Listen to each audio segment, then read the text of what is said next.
Hi, hello அனைவருக்குமே வணக்கம். இந்த வீடியோவில் நம்ம எதை பற்றி பார்க்க போகிறோம் அப்படின்னு பார்த்தீங்கன்னா, அனைவருமே ஆவலுடன் எதிர்பார்த்துட்டு இருக்க இந்த ரேஷன் கடை ரிசல்ட்டை பற்றி தான் இந்த வீடியோவில் பார்க்க போகிறோம். அந்த பார்த்தீங்கன்னா அனைவருமே ரிசல்ட்டுக்காக வெயிட் பண்ணியிருக்கீங்க. இனிமே நம்மளுக்கு பார்த்தீங்கன்னா ரிசல்ட்டே அப்டேட் பண்ணாமல் இருக்காங்க. ஆனால் ரேஷன் கடை மூலமாக நேர்காணல் நடத்தப்பட்டு ரிசல்ட்டுக்காக நேர்காணல் இறுதிப் பட்டியலுக்காக வெயிட் பண்ணி அனைத்து தேர்வாளர்களுக்குமே இனிமேல் ரிசல்ட் அப்டேட் பண்ணலாம். எப்போ பார்த்தோன்னா இந்த வீடியோவில் அனைவருக்குமே ரேஷன் கடை தேர்வாளர்களுக்கு ஒரு மகிழ்ச்சியான செய்தியாக தான் பார்த்தோன்னா இப்போ கூட்டுறவு தரப்பில் கிடைச்சிருக்கு. அதனால் நீங்கள் எதிர்பார்த்த ரிசல்ட் பார்த்தீங்கன்னா நாளை முதல் பப்ளிசிட்டி பண்ண போகிறதாக ஒரு செய்திகள் வெளியே இருக்குது. அதெல்லாம் பார்த்தீங்கன்னா தினத்தந்தி செய்தித்தாள் பார்த்தீங்கன்னா ஒரு செய்தித்தாள் சில செய்திகள் வெளியே இருக்குது. அதெல்லாம் நீங்கள் எதிர்பார்த்த ரிசல்ட் பார்த்தீங்கன்னா நாளை முதல் சில மாவட்டங்களுக்கு அப்டேட் கொடுக்க போகிறாங்க. அதெல்லாம் யாருக்கெல்லாம் வரதுக்கான வாய்ப்புகள் இருக்குது. பார்த்தீங்கன்னா ரிசல்ட்டை பொறுத்தளவுக்கு ஏற்கனவே பார்த்தீங்கன்னா ஜனவரி மாதமே ரிசல்ட் அப்டேட் பண்ணுவோம் அப்படின்னு சொல்லியிருந்தாங்க. இப்போ பிப்ரவரி ஃபர்ஸ்ட் வீக்கில் அப்டேட் பண்ணுவோம் அப்படின்னு சொல்லியிருந்தாங்க. இனிமேல் அப்டேட் கொடுக்கல. எதனால் அப்டேட் குடுக்கல. அவங்களுக்குள்ள என்ன ப்ராசஸிங்காக போயிட்டு இருக்கு. எதனால் ரிசல்ட் அப்டேட் பண்ணாமல் கொஞ்சம் டிலே பண்ணியிருக்காங்க. இனிமே அவங்க செலெக்ஷன் ப்ராசஸ் எல்லாம் முடித்திருக்காங்களா இல்லையா? சும்மா சொல்கிறாங்களா? இது மாதிரியெல்லாம் நிறைய கேள்விகள்லாம் பார்த்தீங்கன்னா ரேஷன் கடை ஊழியர்கள் கேட்டுட்டு இருக்காங்க. அதெல்லாம் பார்த்தீங்கன்னா அவங்களுக்குள்ள என்ன ப்ராசஸிங்லாம் நடந்திருக்கு. இதில் செலெக்ஷன் ப்ராசஸ் எல்லாம் எப்படி பண்ணியிருக்காங்க? செலெக்ஷன் லிஸ்ட்லாம் ரெடி இருக்கா இல்லையா? என்ன ப்ராசஸிங் உண்மை நிலவரம் சொல்லுங்கள் அப்படின்ற மாதிரி தான் அனைவருமே கேட்டுட்டு இருக்கக்கூடிய நிலையில் இந்த விற்பனையாளர் மற்றும் கட்டுநருக்கான ரிசல்ட்டுக்காக வெயிட் பண்ணியிருக்க அனைத்து தேர்வாளர்களுக்குமே நம்மளுக்கு கிடைத்த ஒரு மகிழ்ச்சியான தகவலை பற்றி தான் இந்த வீடியோவில் நம்ம பார்க்க போகிறோம். அதில் அனைவருமே வெயிட் பண்ணியிருக்க இந்த ரிசல்ட்டு எப்போ அப்டேட் ஆகும் அப்படின்றத தொடர்ந்து வீடியோவில் பார்க்கலாம். அதுக்கு முன்னாடி நம்ம சேனலுக்கு இப்போ தான் நீங்கள் முதல் முறையாக வந்திருக்கீங்க அப்படின்னா மறக்காமல் நம்மளுடைய சேனலை சப்ஸ்கிரைப் பண்ணி சப்போர்ட் பண்ணுங்கள். வாங்க வீடியோக்குள்ளே போகலாம். அனைவருமே இந்த ரேஷன் கடை வேலைக்காக பார்த்தீங்கன்னா ஓவராலாகவே 3200 வேகன்சிக்கு மேலே பார்த்தீங்கன்னா கொடுத்துருந்தாங்க இல்லையா? அதில் பார்த்தீங்கன்னா ஓவராலாகவே 3 லட்சம் 4 லட்சம் பேருக்கு பார்த்தீங்கன்னா அப்ளை பண்ணியிருந்தாங்க. இதில் ஒவ்வொரு மாவட்டத்துக்குமே 10, 15, 20 வேகன்சி தான் கொடுத்துருந்தாங்க. இதுக்கே நிறைய பேர் பார்த்தீங்கன்னா அப்ளை பண்ணியிருந்த காரணத்தினால எங்களுக்கு செலெக்ஷன் ப்ராசஸ் பண்ணுறதுக்கு கொஞ்சம் டிலே ஆகிருக்கு அப்படின்ற மாதிரி கூட்டுத்துறை அமைச்சர் ஃபஸ்ட்லேயே சொல்லியிருந்தார்.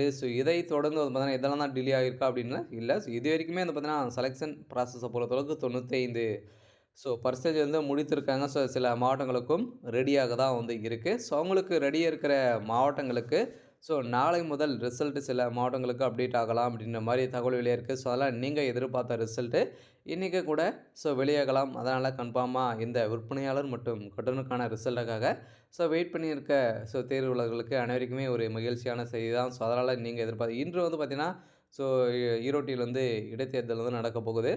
அது இடைத்தேர்தல் நடத்த காரணமாக பார்த்தீங்கன்னா இது பப்ளிசிட் ஆகிறதுக்கான வாய்ப்புகள் இல்லை. அதனால் நாளை முதல் நீங்கள் எதிர்பார்த்த ரிசல்ட் அப்டேட் ஆகும் அப்படின்ற மாதிரி தான் கூட்டுறவு தரப்புலேருந்து ஒரு தகவல் வெளியாக இருக்குது. அதெல்லாம் பார்த்தீங்கன்னா நம்ம கால் பண்ணால் கூட காலை ரீச் ஆக மாட்டேது என்ன தகவல் அப்படின்றத எதுவுமே தெரிஞ்சிக்க முடியல.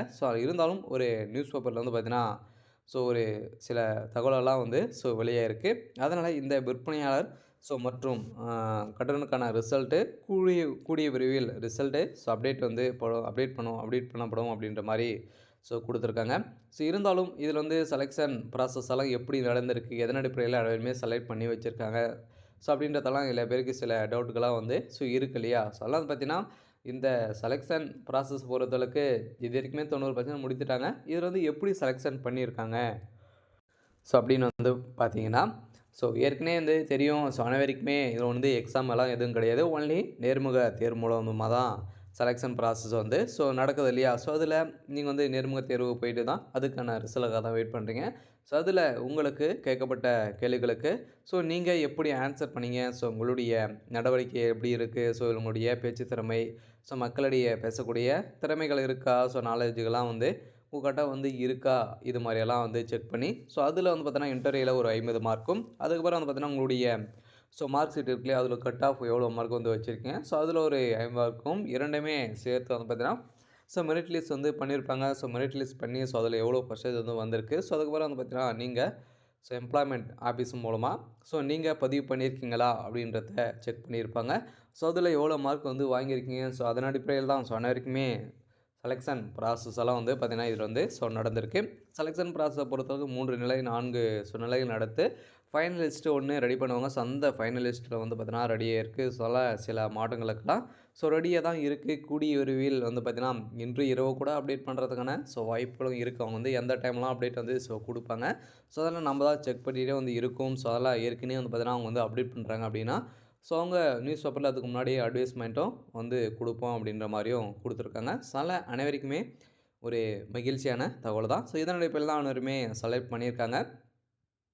ஸோ இருந்தாலும் இதில் வந்து ஸோ அப்பாயின்மெண்ட் ஆர்டரெல்லாம் எப்படி இருக்கும், ரிசல்ட் எதன் மூலமாக ஸோ அப்டேட் ஆகும் அப்படின்னு பார்த்தீங்கன்னா, ரிசல்ட்டை பொறுத்தளவுக்கு அவங்களுடைய அஃபீஷியலான வெப்சைட் தான் ரிசல்ட்டை பொறுத்தளவுக்கு அப்டேட் ஆகும். இதில் வந்து அதுவும் செலக்ட் ஆயிருக்காங்க இல்லையா, ஸோ அவங்களுக்கு மட்டும் தான் ரிசல்ட் அப்டேட் ஆகும். செலக்ட் ஆகாதவங்களுக்கெல்லாம் எவ்வளோ மார்க் எடுத்திருக்கீங்க அப்படி இதெல்லாம் தெரிஞ்சுக்கணும் அப்படின்னா, ஸோ அதெல்லாம் டிஆர் ஆஃபீஸ் மூலமாக தான் நீங்கள் ஒரு லெட்டர் எழுதி கொடுத்து பார்க்குற மாதிரி வந்து ஸோ இருக்கும்.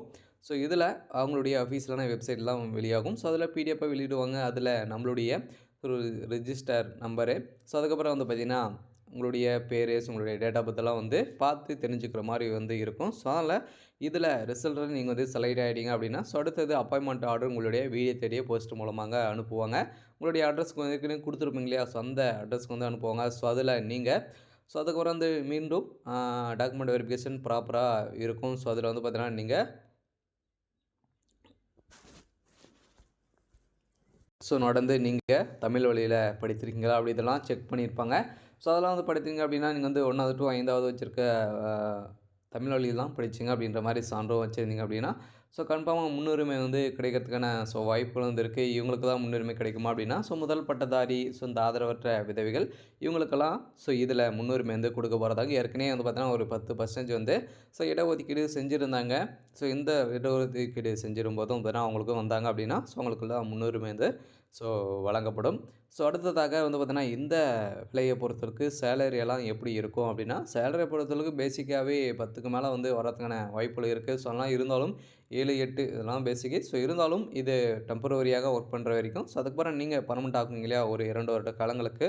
ஸோ அதுக்கப்புறம் வந்து பர்மனெண்ட் ஆகிட்டீங்க அப்படின்னா, ஸோ அதுக்கப்புறம் வந்து பார்த்தீங்கன்னா உங்களுக்கு சேலரியை பொறுத்தளவுக்கு 10, 15க்கு இது மேலே தான் வந்து உங்களுக்கு வந்து கிடைக்கும். ஸோ அதுக்கப்புறம் 1 வருட காலம் கழிச்சாவே ஸோ அதுக்கப்புறம் சேலரியை பொறுத்தளவுக்கு அனைவருக்குமே தெரியும் கவர்மெண்ட் சேலரி அப்படின்றத. ஸோ நல்ல ஒரு பிக்கப்பாக வந்து இருக்கும். இதில் ஸோ இந்த வேலையில் ப்ரமோஷனெல்லாம் எப்படி இருக்கும் அப்படின்னா, ஸோ ப்ரமோஷனை பொறுத்தளவுக்கு நீங்கள் 10 வருட காலங்களாகவே நீங்கள் வந்து ஸோ நல்லா ஒர்க் பண்ணியிருக்கும் சீனியாரிட்டி அடிப்படையிலும் ஸோ நீங்கள் வந்து இருந்திருக்கணும். ஸோ அதுக்கப்புறம் வந்து பார்த்தீங்கன்னா, நீங்கள் அதுக்கு மேலே வந்து 10th இல்லாமல் 10th, 12th any degree, diploma இதெல்லாம் முடிச்சிருந்தீங்க. டிகிரி மேலே வந்து முடிச்சிருந்தீங்க அப்படின்னா, இவங்களுக்கெல்லாம் முன்னுரிமை கொடுத்து ஸோ அதில் உங்களுக்கு ப்ரொமோஷனெல்லாம் இவங்களுக்கெல்லாம் வந்து இருக்கும். ஸோ அதில் கம்ப்யூட்டர் நாலேஜ் இது மாதிரி இருந்தீங்களா அப்படின்னா, இவங்களுக்கும் முன்னுரிமை கொடுத்து ஸோ அவங்களுக்கும் இப்போ ப்ரொமோஷனெல்லாம் கூடிய விரைவிலே கிடைக்கும். சரி, ஓகே.